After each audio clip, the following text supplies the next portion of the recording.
साथियों, क्रांतिकारी जय भीम। बहुत से साथी कन्फ्यूजन में थे कि अचानक से भैया जी नवाब सतपाल तंवर को क्या हुआ। तो मुझे लाइव आकर बताना बहुत ही ज़रूरी है। मैं आपको क्लियर कर देना चाहता हूं कि कुछ जज ऐसे हैं जो माननीय न्यायालय जुडिशरी के नाम पर भी वो धब्बा बने हुए हैं। कुछ जजों ने न्यायालय की विश्वसनीयता को खतरा पहुंचा दिया है। मेरे साथ कुछ ऐसा ही हुआ। 23 जनवरी को एक आपराधिक मामले में सुनवाई थी जिसमें मैं आरोपी हूं, और इस मामले में सुनवाई तो थी जो रेगुलर चलती है, कोई बात नहीं है। मैं आज आपको बता भी देना चाहता हूं, जो शायद मैंने एक आधी बार आपको बता दिया हो ना, शायद नहीं बताया है। 2 अक्टूबर को मेरे बच्चे की ट्रेजरी हुई थी। मेरा बच्चा इस दुनिया में नहीं रहा। विश्वजीत तंवर, विश्वराज तंवर। मेरा एक पहला बच्चा था युवराज तंवर, वो नहीं रहा था। ये दूसरा बच्चा ये नहीं रहा। तब के बाद में हम लोग, मैं और निशा तंवर एडवोकेट, पूरे तरह से गिरते चले गए। हमारी हेल्थ को बहुत ही ज़्यादा नुकसान पहुंचा, और इस दौरान में हम अपने आप को स्टेबल करने की कोशिश करते रहे लगातार। लिहाजा मुझे डॉक्टर ने डिक्लेयर कर दिया कि मेरे हार्ट ब्लॉकेज की समस्या है। हार्ट अटैक कभी भी आ सकता है, और ये हार्ट ब्लॉकेज की समस्या जो मेरे साथ बनी, ये बहुत ही खतरनाक जानलेवा बनी। डॉक्टरों ने मेरा इलाज शुरू किया सिविल हॉस्पिटल हार्ट सेंटर से। मेरा इलाज चल रहा है कल्याणी हॉस्पिटल गुड़गांव से।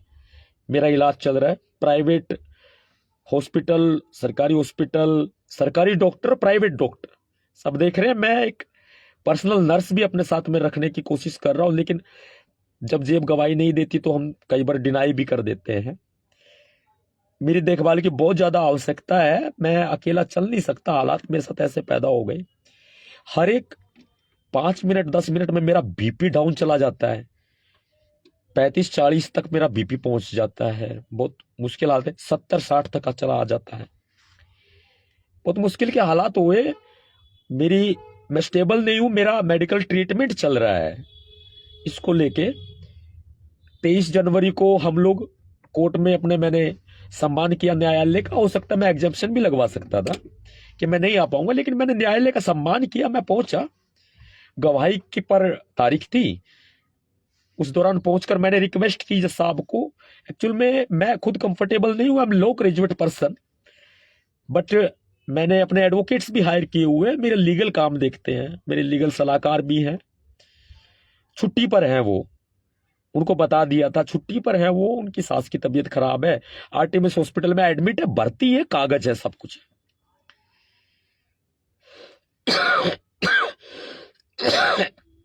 उनको बता दिया था। उन्होंने मेरी रिक्वेस्ट को डिनाई कर दिया। मैंने उनको बोला कि जैसा आप मुझे रिलीफ देकर अगली डेट दी जाए, अगली डेट पर गवाही कर ली जाए। I am not comfortable. मैं खड़ा नहीं रह सकता, मैं बैठ नहीं सकता, मेरी हालत ठीक नहीं है। मैं न्यायालय का सम्मान करते सम्मुख उपस्थित हुआ हूं। उन्होंने मुझे जेल में डालने की धमकी दी। ये है गुड़गांव जिला अदालत में तैनात माननीय वीरेन काद्यान, सिविल जज जूनियर डिवीजन एवं judicial magistrate first class. Viren Kadyan ने मुझे जेल में डालने की धमकी दी। मैंने कहा कि मेरा जीवन जीने का अधिकार है, मेरा स्वतंत्रता का अधिकार है, जो कि भारत के संविधान ने मुझे दिया है। ये आप कैसे छीन सकते हैं? इस बात पर उन्होंने मुझे हिरासत में ले लिया। मेरे सहयोगी मेरे साथ थे। उन्होंने रिक्वेस्ट किया, जज साहब दिस इज रॉन्ग, प्लीज आप छोड़ दीजिए तंवर जी को। उन्होंने मुझे हिरासत से छोड़ दिया और मुझे धमकी दी। सिविल जज जूनियर डिवीजन जेएमआईसी कम जुडिशियल मजिस्ट्रेट फर्स्ट क्लास ने मुझे धमकी दी, सतपाल तंवर जेल में डाल दूंगा। फिर मुझे बोला, सपना चौधरी मेरी बहन है, सतपाल तंवर तुझे जेल में डाल दूंगा।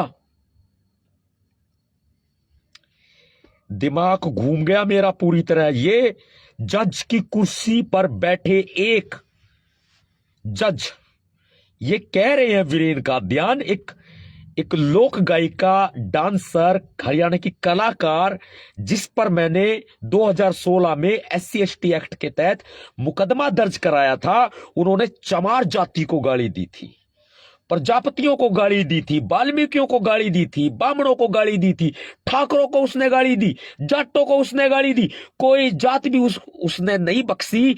36 बिरादरी का नाम लेकर उसने गाली दी, लेकिन चमारों को लगी भीतर, चमारों के बर्दाश्त ना हुई भाई, SC/ST के बर्दाश्त नहीं हुई भाई, बहुजन समाज के, दलितों के, बाबा साहब अंबेडकर के शेरों के बर्दाश्त नहीं हुई भाई। आया नवाब सतपाल तंवर सामने और सपना चौधरी को मैंने टांग दिया। SC/ST एक्ट का मुकदमा दर्ज करवाया, गिरफ्तार होने की नौबत आ गई तो उसने जहर खाने का ड्रामा किया। और आज एक मुकदमे की सुनवाई के दौरान, जो कि एक आपराधिक मामला है जिसमें मैं आरोपी हूं, जो कि सपना चौधरी से अलग हटके कोई मामला है, उस पर जज वीरेन कादियान मुझे धमकी देते हैं कि सपना चौधरी मेरी बहन है, सतपाल तंवर तुझे जेल में डाल दूंगा।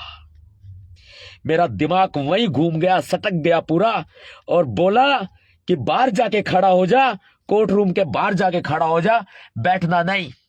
मेरे साथ में एक बंदा खड़ा कर दिया उन्होंने, मैं खड़ा रहा। मेरे देश के लोगों, सुन लो, आज तुम सुन लो, जुडिशरी को बदनाम कर रहे हैं कुछ जज, मनुवाद को बढ़ावा दे रहे हैं, जातिवाद को बढ़ावा दे रहे हैं। कहता है सपना चौधरी का भाई हूं, ये बोलता है खुद को। रिश्तेदारी आपकी होगी वीरेन कादियान साहब, मैंने अपने हक और अधिकार की आवाज उठाई है, मैंने अपने हक और अधिकार की आवाज उठाई है। मेरी कौम को गाली दी थी उसने, तो मैंने आवाज उठाई थी सपना चौधरी के खिलाफ, मैंने केस दर्ज कराया था। आज ये बात कहां से आ गई, आप ये बताओ। तब जाकर के शाम 3 बजे तक मुझे यूं खड़े रखा, यूं टांग के खड़े रखा कोर्ट के बाहर, मुझे प्रताड़ित किया, मेरी हालत खराब हो गई, पूरी हालत मेरी खराब हो गई। मेरा बीपी डाउन चला गया पूरा, बीपी इतना डाउन चला गया, मेरे हाथ पैर हट गए पूरे। मुझे हॉस्पिटल में एडमिट करना पड़ा, भर्ती करना पड़ा। मैं डिस्चार्ज होके आ गया हूं, मैं सड़क पे हूं। सड़क पे ना मेरे भाई, मुझे लोग पागल कहेंगे, लेकिन मैं हूं पागल यार।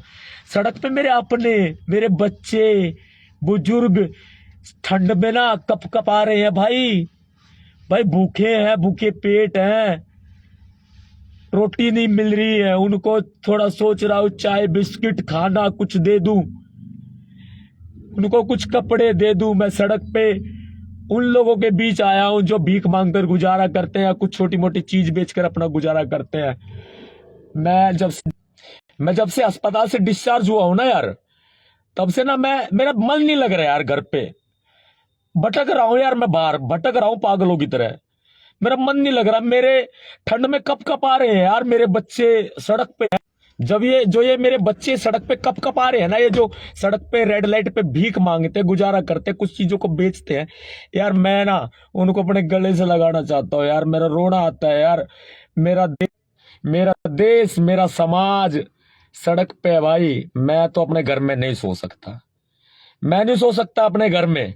और ये जो जज साहब वीरेन कादियान है, इनके खिलाफ माननीय हाईकोर्ट, माननीय सुप्रीम कोर्ट में शिकायत कर दी गई है। मानवाधिकार आयोग, अनुसूचित जाति आयोग में शिकायत की जा रही है, बार एसोसिएशन गुड़गांव में शिकायत की जा रही है, डिस्ट्रिक्ट एंड सेशन जज माननीय सूर्य प्रताप सिंह जी को शिकायत की जा रही है। मैं इनका ट्रांसफर चाहता हूं, सस्पेंड चाहता हूं, इनको सस्पेंड किया जाए और मेरे केस को किसी अन्य जज के पास ट्रांसफर किया जाए। मेरे दोस्तों, अगर जरा सा भी दिल में दर्द है ना भाई के लिए यार, भाई के लिए जरा से भी दिल में दर्द है ना, तो आंदोलन करे ना, तो आ जाना भाई आवाज को उठाने यार। मेरे को जुडिशरी अंदर भेजना चाहती है यार, जेल में सड़ाना चाहती है, सजा करना चाहती है, झूठे मुकदमे दर्ज करके मुझे जेल में सड़ाना चाहती है। आज नहीं कहूंगा मैं, शेयर कर दो आप, आज नहीं कहूंगा बिल्कुल भी। आपने खुद सोचना है भाई, जुडिशरी का मैं सताया हुआ आदमी हो रहा हूं। पूरी जुडिशरी गलत नहीं है, माननीय सुप्रीम कोर्ट, माननीय हाई कोर्ट, माननीय डिस्ट्रिक्ट कोर्ट, मैं सबका सम्मान करता हूं, संविधान का सम्मान करता हूं। लेकिन कुछ जजों ने ना जुडिशरी को बदनाम कर रखा है। ऐसे जज जुडिशरी में रहने के लायक नहीं है भाई, जुडिशरी में रहने के लायक नहीं है भाई बिल्कुल भी। माननीय अदालत संज्ञान लो, संज्ञान लो माननीय अदालत। जय भीम भाई, सबको जय भीम। आज शेयर करने के लिए नहीं कहूंगा भाई, बिल्कुल भी नहीं कहूंगा शेयर करने के लिए मैं। आपने देखना है और आंदोलन करें तो भाई थारे भाई ने प्यार करो तो आ जाइयो भाई, आ जाइयो भाई बहन। जय भीम।